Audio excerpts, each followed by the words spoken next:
Hi, and welcome to the intro lesson on how I use procedural materials. This one is going to be specifically about how I use procedural materials as a pattern generator. There's two main ways that I'm using materials. One, to create surface effects, scratches, changes in roughnesses, full materials like the chipped paint material we're going to make. But in this case, I just want to talk about using it as a pattern generator to help us create motion graphics with it. So let's dive into that. We are here in a blank document, and what I want to do is just bring this guy over. We're going to go ahead and enable the shader editor right there. And then this guy, we're going to hit in. And then over here, I'm going to hit Shift A, Mesh, and Plane, and we're going to make everything on this plane. So I'm going to hit the tilde key, which is right above the tab key, and I'm going to click top so we can see him. And we're going to go here to Material Preview. And if you did not know, the Material Preview is the Eevee render engine. So if you ever like, oh, I want to turn on or off, say like glare in the Material Preview, you would switch over to the Eevee engine and make that change here so you can actually see it happening there. So it is the same engine being used. What I'm going to do here is click New, and that's going to open up the principled shader. That's the default thing that happens when you click New. Or I'm going to hit Control Z to remove it. Or you can head over here and then click New. And in this case, you can change the surface to say an emission, and it's going to change it here. So now we have a glowing emission that you can control over here. Now quickly, I do want to talk about slots. This will come up later, and it's really going to help you alleviate some confusion. So I'm going to go ahead, I'm going to hit tab. You don't have to follow along with this particular thing. Right click, subdivide, and then I'm going to go ahead and choose the face selection and select this face. Now you'll notice this plus and minus icon right here. We have this one material selected, and so this dialog shows how many shaders are on this one material. So I'm going to go ahead and click the plus icon to create a new one. I'm going to click new, and I'm going to make him metallic, and then I'm going to assign it. And now if I go out of edit mode, one of these faces is metallic. But we have two shaders going on. We have this kind of, I guess, plastic and metal. And if we are here in the shader editor, where we can start applying new nodes to make this material look more interesting, I will want to know, hey, how can I just focus on maybe the plastic one? Well, it's going to be in the slot. So you'll click slot.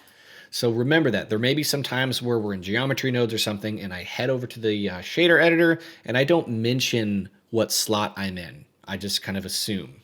There are some times. Well, make sure you notice, hey, what slot is he in? What slot am I in? Right up here, say I want to be editing the metallic material. You can either click it here and it'll automatically change slots, or you can manually change slots up here. That's very important. I'm going to go ahead and just remove this material, and we'll go ahead back here to the shader editor. In this case, I'm going to delete the emission node. Actually, no, we're going to keep it. Because let's go ahead and start creating some patterns that would look really cool with different motion graphics. So let's start with my favorite one. So first we're going to hit Shift A, search a color ramp. Let's plug that into the color, and we're going to use the Voronoi. Actually, sorry, I keep doing that, don't I? We're going to do noise texture, and I want to explain the color ramp first. Now, one of the most important things to have enabled, if you haven't already done it through watching the sea of tutorials on YouTube, is the Node Wrangler. So you'll go to Edit, Preferences, in the add-ons type in Node, and turn on the Node Wrangler. And I would go ahead and save preferences so you don't have to keep enabling it. And the only thing I'm really using, well, no, there's a couple more, but the main, like 99% of the time, I'm clicking my node and I'm hitting Control T and switching over to the object coordinate, and that's the best one if you're doing things that don't require UV. That's a little anecdote for something later. So let's plug the factor into the color ramp, and we have this. The color ramp is a way to control or manipulate and change a material through their values of dark and light, or white and black in this case, which you can see it happening here. And so you can crunch in a material. That is what I'm using it for. Now, you can also use a thing called the map range, which does it numerically. I like this because it's a visual way to do it. The map range is the same thing. I don't think we'll use the map range much at all in this course. I think we use it a few times, but I really love the visual aspect of the color ramp. And you can see this gradient here going on. So see how smooth, we're gonna crunch it in to see something like this. And it's manipulating our texture in this way. So you can notice this gradient happening, which gradients are really powerful. They can show transparency, or well, they can depict transparency. They can depict some extrusion, all of that. But you can see this word linear. These are your different, what I'm going to call gradient types within here. So we have linear, but see that right there, notice that, and you can see it correlates to how this gradient will show up here. I would call this a relatively aggressive gradient. So if we go from linear to ease, it's actually going to be a much smoother, more faded out gradient. And I'm going to click ease. So we'll go back to linear, see that, and then ease, see that, and then notice it here. We'll go from linear to ease, and it's a bit of a smoother, more forgiving gradient. And then the smoothest and most forgiving gradient ever is a B-spline. That is the absolute father of smooth gradients, and we'll use that a little bit, but that's like the smoothest guy ever. And then the complete opposite is the constant. The constant will kill gradient. If you want something, we just want solid color. I call it hard color. The constant is the man for you, and he will do this here. We're going to go back to ease to preview more of these patterns. So that we have the noise texture, and when making motion graphics, I'll usually like do something like this and then bring the detail down. And then we're going to go from 3D to 4D just so we can have everything on our plate. 4D, one, is a little bit more taxing on your computer, but it enables W, which with context of motion graphics allows your textures to move. And then we're going to create a little system later to actually loop this animation seamlessly. W is a bit of a seed value, but because we're making motion graphics, we need things to move. The W is how we make patterns and textures move when we're allowed to have this 4D socket. So this will make that move. So this is a pattern. We've created a pattern, and it can be used as a mask to reveal other things, all of that fun stuff. So let's go ahead, and there's not a whole lot that's super interesting about this noise texture. Pretty self-explanatory. And like I mentioned in the beginning of the course, there is some knowledge that I'm assuming, and I'm assuming you've used the noise texture before, so I'm not going to over-explain that. We're going to go to the Voronoi node. The Voronoi node is by far my favorite node for creating patterns for motion graphics. So we're going to crunch him out so we can really see what he makes. So we have this guy's awesome, and we're going to switch over to 4D so that we can animate our pattern, and we can see, hey, what do we see? We see circles. This node right here, Euclidean F1, is a very easy way to create dots. So what would we do? Hey, we'd go from ease to constant, and we now have random dots that we can animate, right? And we have that. But there's a lot of things here. One of my favorite things to use is this randomness slider, and he will go from random to not random. And now we have created a dot grid, and we're literally going to use this several times in the course. This is great. When you're making very modern looking standard, like Helvetica type whatevers, having a grid is very, very powerful. And these dots, this dot grid is super, super usable. And it's by using the Voronoi. So he allows this to happen. We'll go back to ease. So he's going to allow that. If we bring it this way, it's going to do the opposite, create whatever you would call this pattern. So we have this, and we'll just move it to here. We have this. What is F1, F2, smooth, and distance to edge? Distance to edge, I'll just say it now, creates what used to be called crackle. This is the pattern that distance to edge creates. And in the lesson right after that, I'm going to show you how to use this to create cracks and whatever, which is why it was called crackle. So it creates that pattern. That's all distance to edge does. So we'll go back to F1 so I can show you what it does. And we'll go from ease to constant just to make this a little more obvious. We have dots, we have circles. We're going to go to F1 to F2.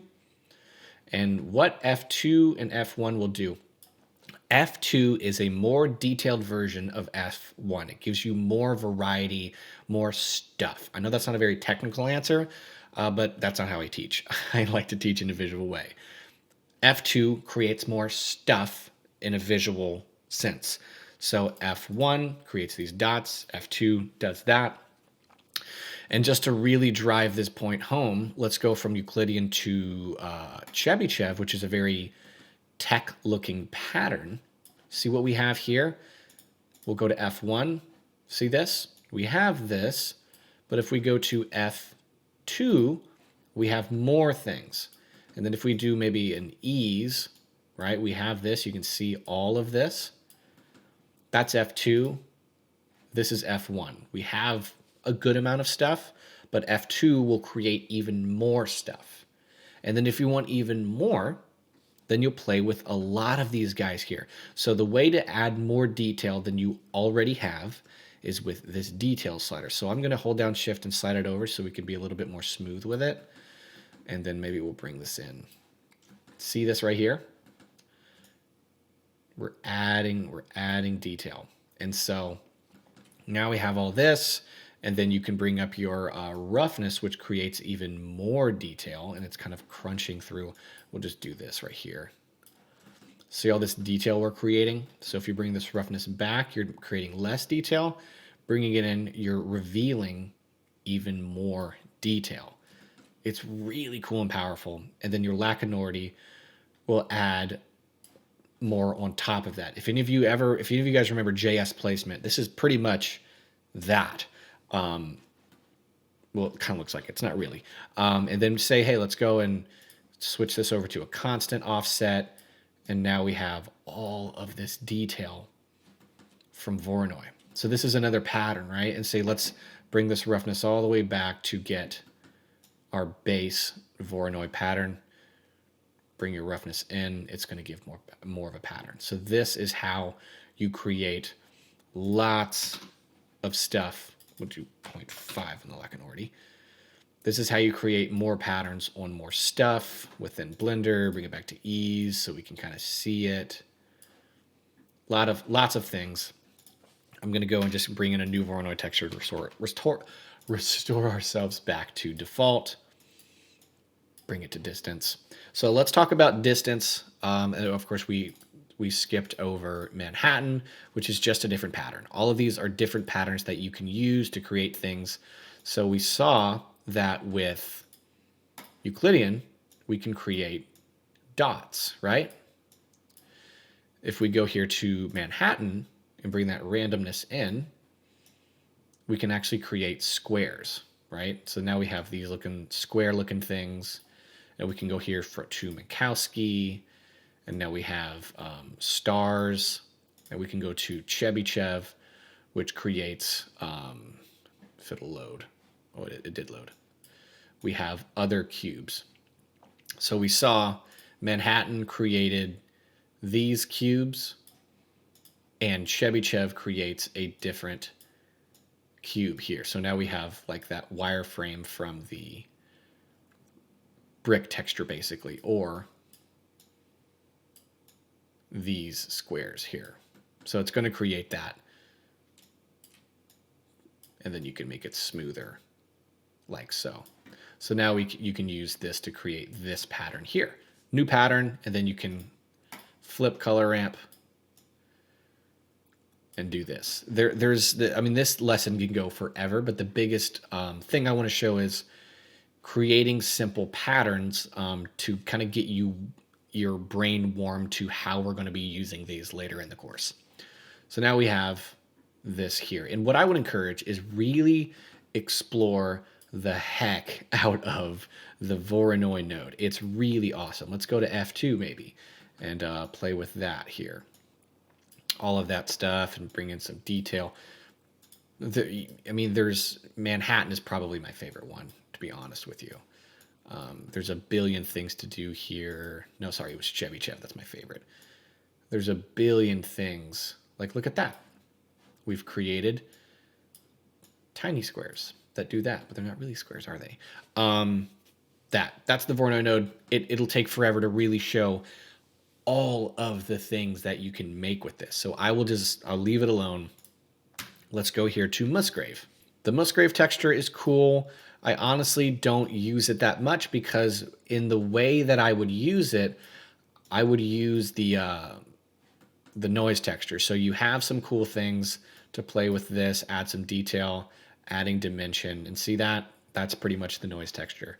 And you can play with your Lacunority, all of this stuff, but it offers things like rigid multifractal, which these are your hybrid multifractal. Rigid multifractal basically allows you to create, and I don't have it memorized how I would do it,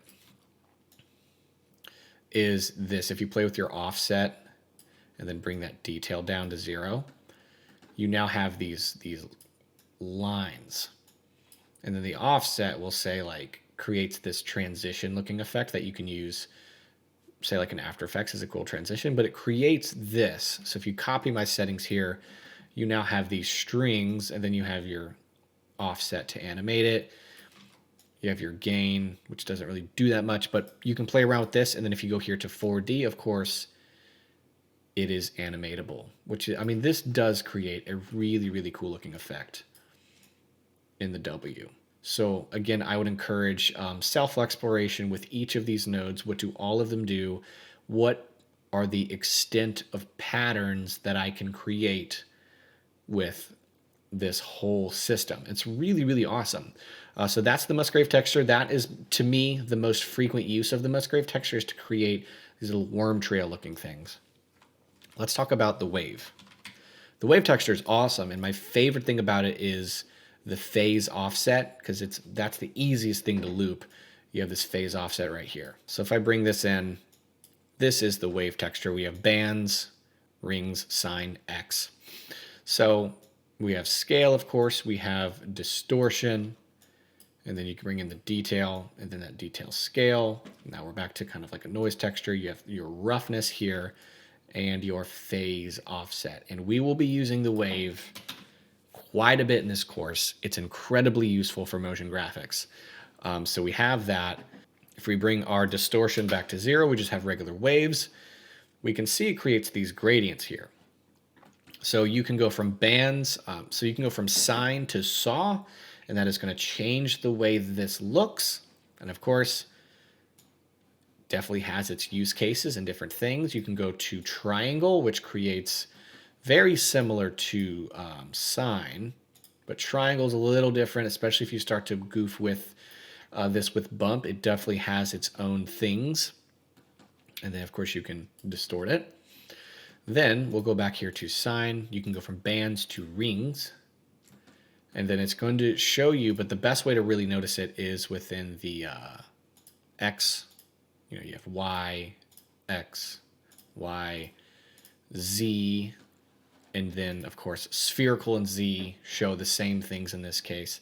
So now you have circles that you can play with the phase offset and bring your scale up. And now we have created this thing. And if, of course, if you're using this with displacement, you now have this whole thing to play with. You can distort it, maybe bring our detail to 0, and then add some distortion. And now we've created this. So the biggest thing to take away from this is creating patterns with your color ramp, with your shaders, that you can then use as masks for different other things. And what I would encourage you to do is stop here, pull up all of the texture nodes, and goof with as many things as possible before we go into lesson 2, so that you really feel comfortable and go, oh, he did this, I can do this, I can combine this, create this animation on top of this.